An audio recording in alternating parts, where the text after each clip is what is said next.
Selamat siang, semua saudara-saudari seiman. Sebelum kita mendengar firman Tuhan, mari kita satu dalam doa.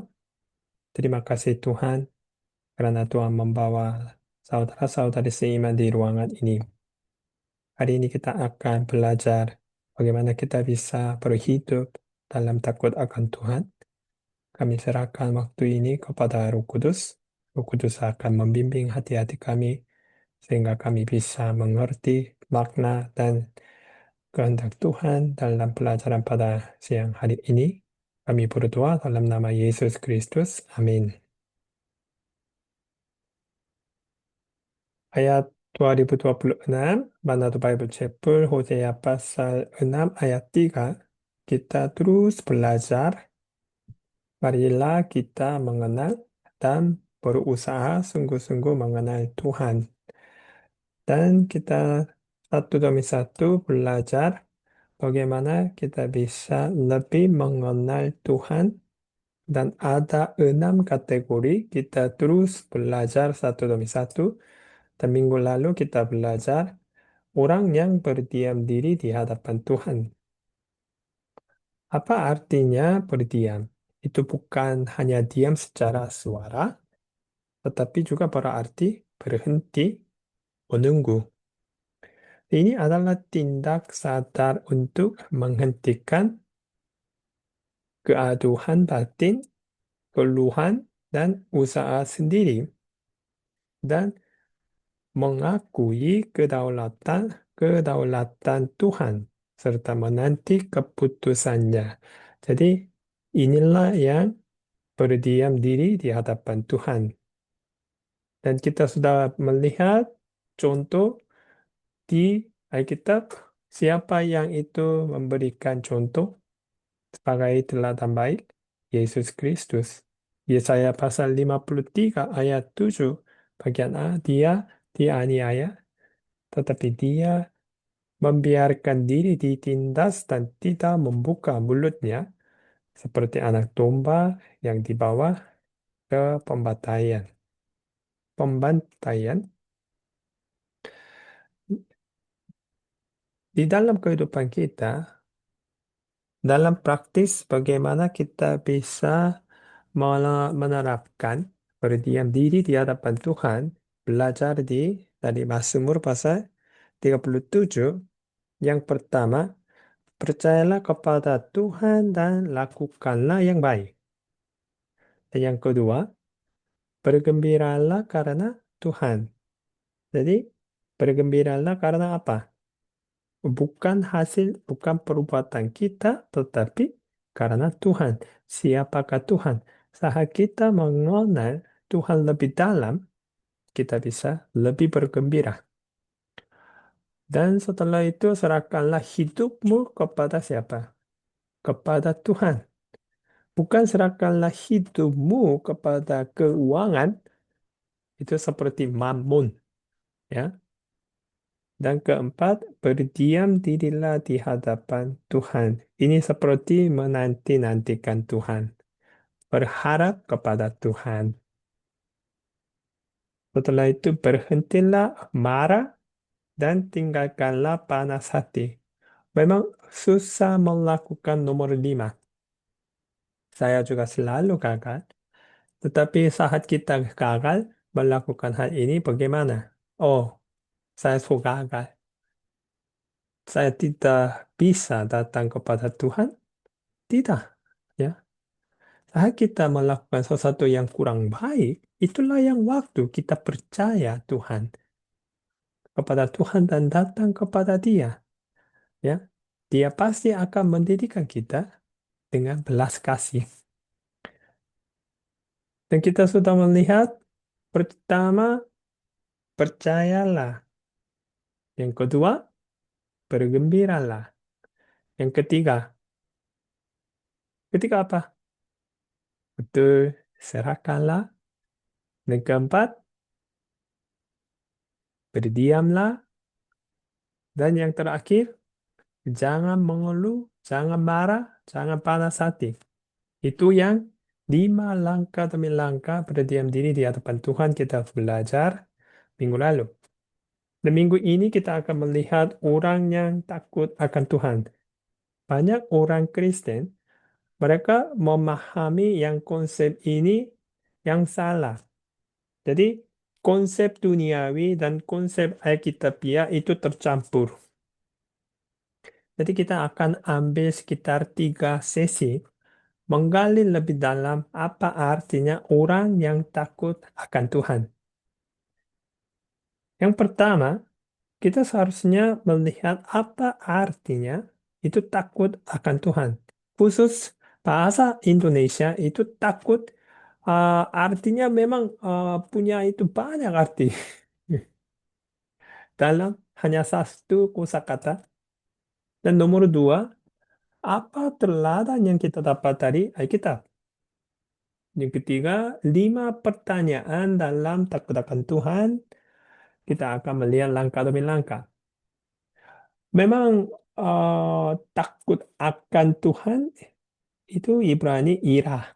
Dalam bahasa Ibrani kata takut yang digunakan adalah ira. Kata ini memiliki spektrumnya makna yang jauh lebih dalam daripada sekadar takut.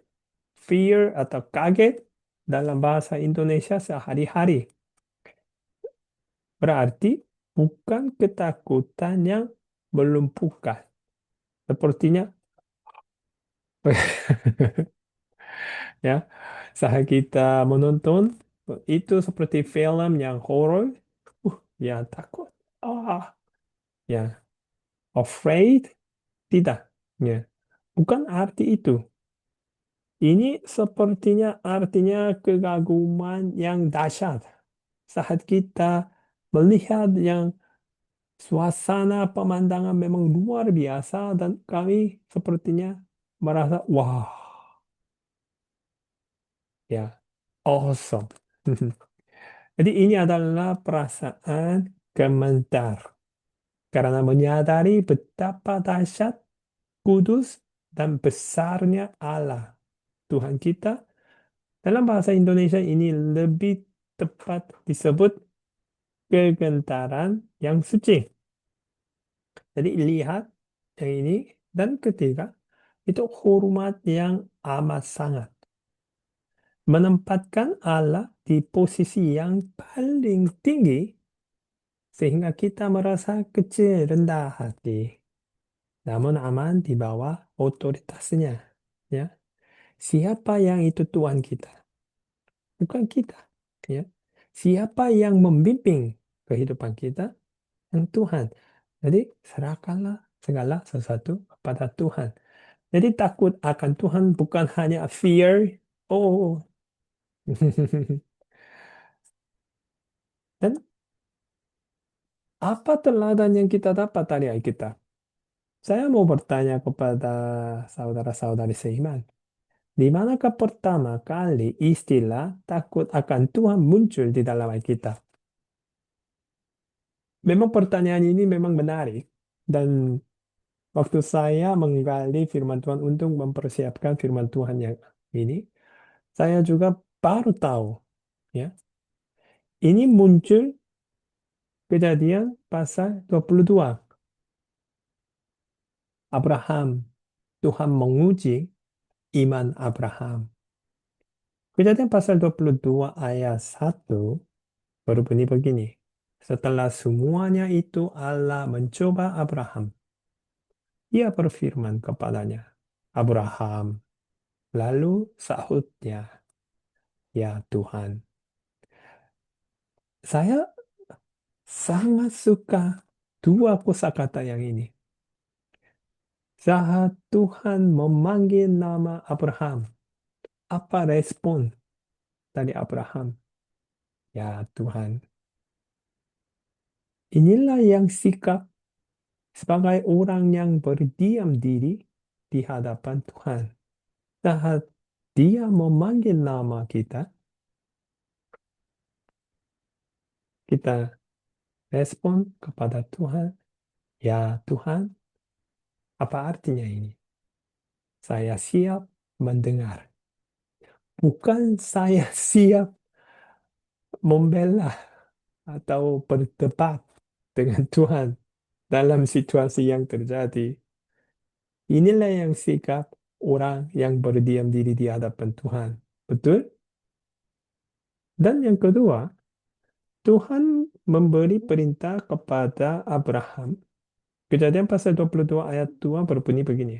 Firman-Nya, ambillah anakmu yang tunggal itu yang engkau kasihi, yakini Ishak, dan pergilah ke tanah Moria dan persembahkanlah dia di sana sebagai kurban bakaran pada salah satu gunung yang akan kukatakan kepadamu.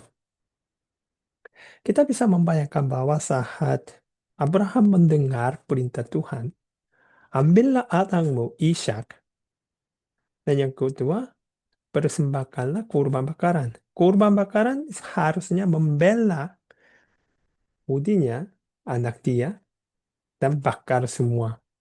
Jadi kita bisa berpikir bahwa bagaimana Tuhan memerintah ini ya kepada Abraham.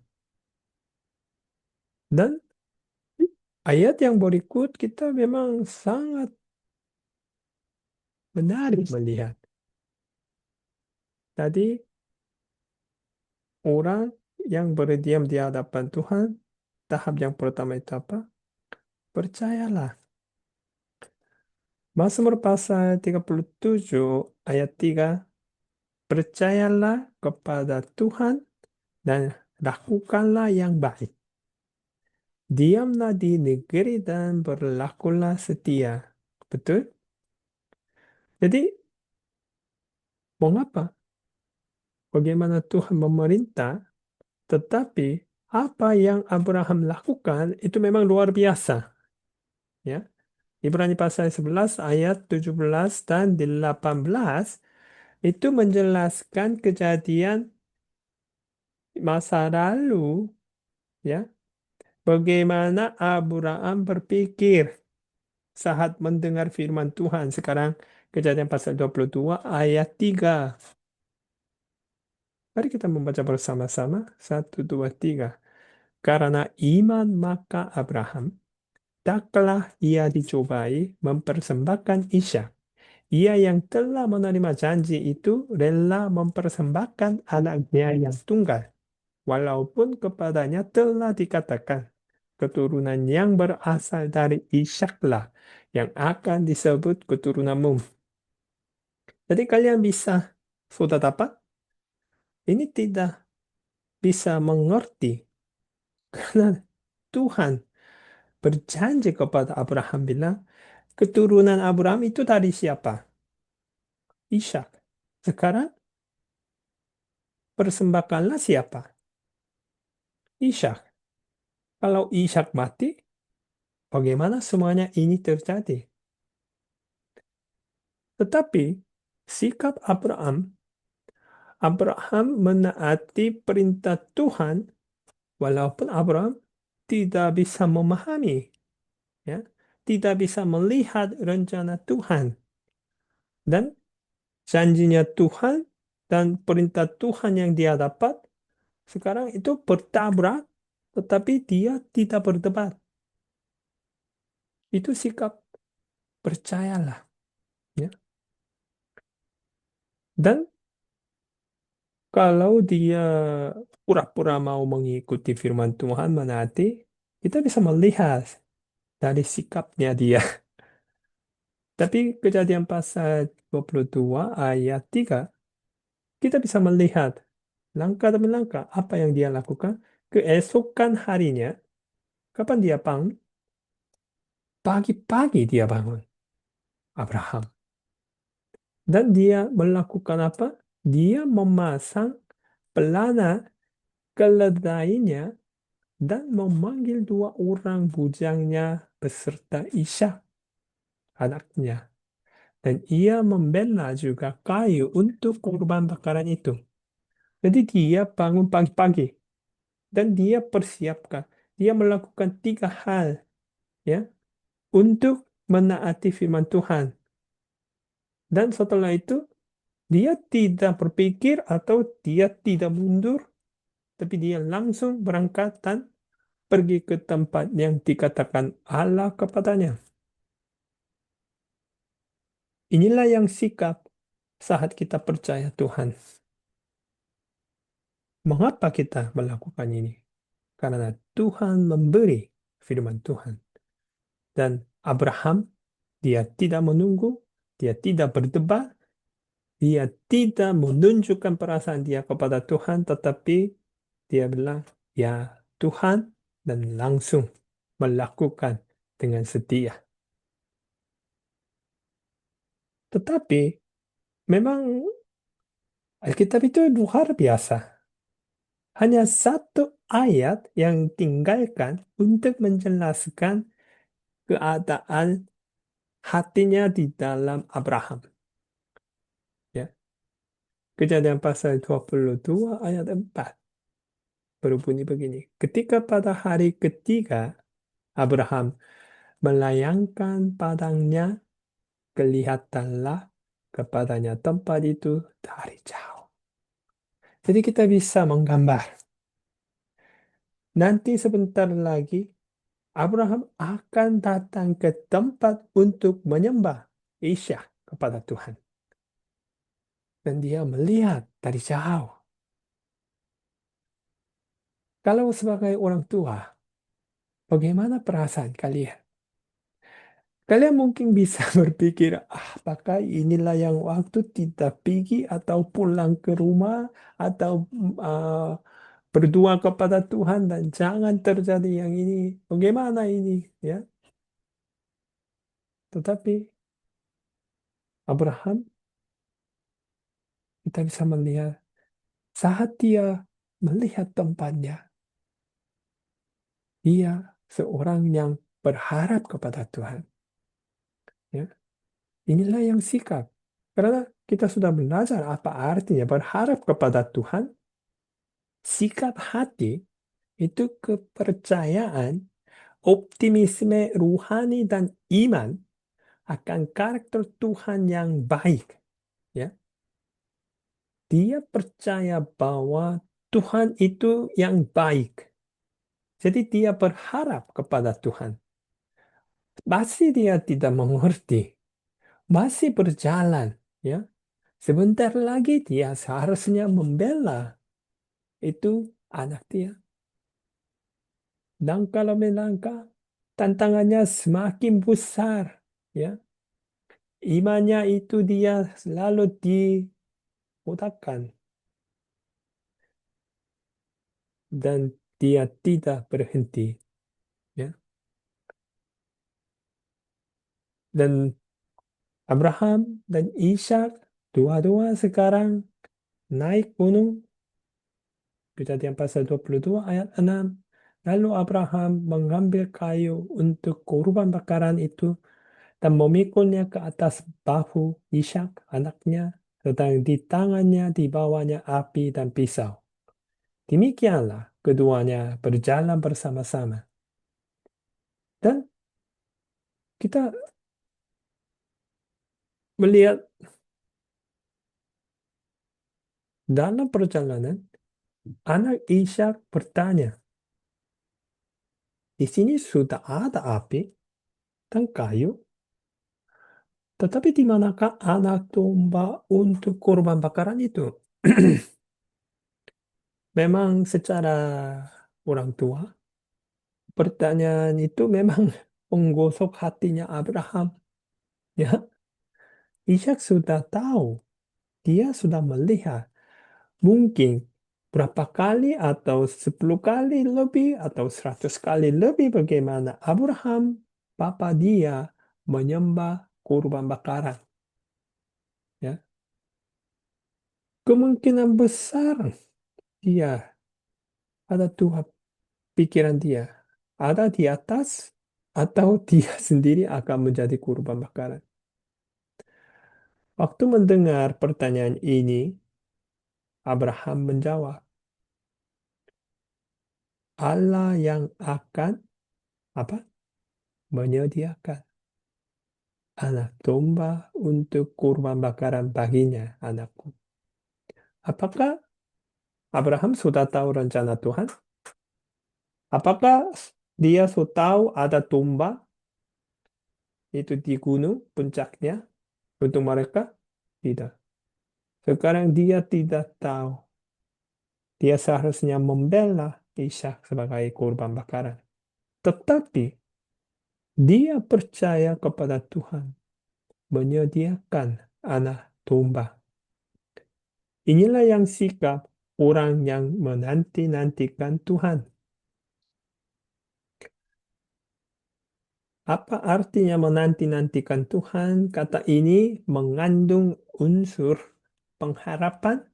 Seorang yang menanti-nantikan percaya bahwa apa yang ditunggu pasti akan datang atau terjadi. Ya. Jadi dia tidak mau Abraham melakukan dengan itu perasaan dia atau pikiran dia, tetapi dia sungguh-sungguh mengikuti firman Tuhan. Dan di dalam perjalanan ini kita sudah melihat dia menunjukkan sikapnya orang. Dan 22 ayat 9. Saat mereka datang, sampailah mereka ke tempat yang dikatakan Allah kepadanya. Lalu Abraham mendirikan mezbah di situ. Disusunlah kayu, diikatnya Ishak anak itu dan diletakkannya di mezbah itu di atas kayu api. Ini bukan pura-pura, ya. Dan Tuhan membaca hatinya manusia. Dan saat dia apa? Sesudah itu Abraham mengulurkan tangannya lalu mengambil pisau untuk menyembelih anaknya. Mungkin Abraham dia memang mau menyembelih anaknya. Ini artinya serahkan. Sekarang dia serahkan anak tunggal dia kepada Tuhan. Bukan pura-pura dengan segenap hati. Memang ini sangat susah bagi manusia. Karena kita mempunyai prioritasnya ya di dalam kehidupan kita. Dan kita terus pegang itu. Apa yang penting di dalam kehidupan kita, kita tidak mau melepaskan itu. Ya, kita selalu bilang apa? Saya mau pegang ini dan nanti kasih lebih. Ya, kalau kasih lebih nanti saya akan lepas. Tapi Tuhan bilang apa? Oh, tidak. Lepaskan dulu dan saya akan memenuhi tanganmu. Dan manusia selalu bilang, oh, saya tidak mau. Ini bukan iman. Abraham, dia serahkan semuanya kepada Tuhan. Mazmur pasal 37 dan 5, serahkanlah hidupmu kepada Tuhan dan percayalah kepadanya dan ia akan bertindak. Banyak orang, mereka bilang, saya mau mengenal Tuhan, saya mau melihat pekerjaan Tuhan yang terjadi di dalam kehidupan kita, tetapi mengapa mereka tidak bisa melihat itu? Karena mereka tidak serahkan hidup mereka dan tidak percaya Tuhan. Bagaimana mereka bisa melihat Tuhan bertindak? Kita sudah melihat langkah demi langkah bagaimana sekarang Abraham berhidup melakukan dalam takut akan Tuhan. Dan Kejadian pasal 22 ayat 11. Tetapi berserulah malaikat Tuhan dari langit kepadanya dan memanggil Abraham, Abraham. Tadi ayat 1 berapa kali? Satu kali. Ayat 12 dua kali. Ya. Dan dia jawab apa? Ya Tuhan. Inilah yang momen itu yang memang luar biasa. Ya. Ayat pertama, memang Abraham tidak bisa mengerti mengapa semuanya yang ini terjadi. Tetapi dia menjawab, ya Tuhan. Dan dia sekarang Tuhan. Malaikat Tuhan memanggil Abraham 2 kali. Dan Abraham sama, ya Tuhan. Orang yang berdiam diri di hadapan Tuhan. Dan bagaimana Tuhan bertindak? Kejadian pasal 22 ayat 12. Lalu ia berfirman, jangan bunuh anak itu. Jangan kau apa-apakan dia, sebab telah ku ketahui sekarang bahwa engkau takut akan Allah.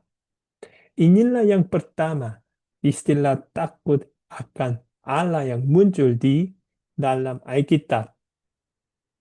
Kalian bisa melihat takut akan Tuhan itu tidak terjadi secara langsung. Ada langkah demi langkah.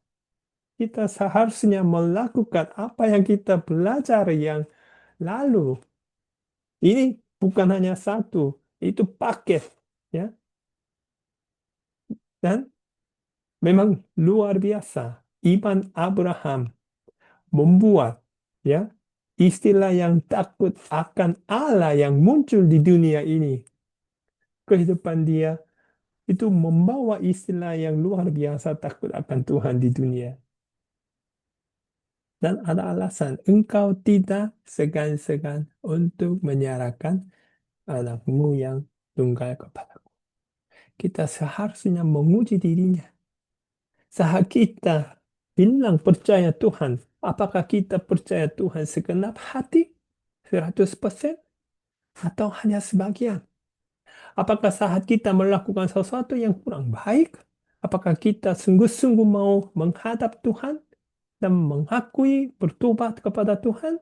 Atau kita selalu bilang, oh saya tidak masalah. Ya, inilah yang orang yang membuat masalah. Kita seharusnya mau maafkan, ya, dan minta maaf dan takut akan Allah.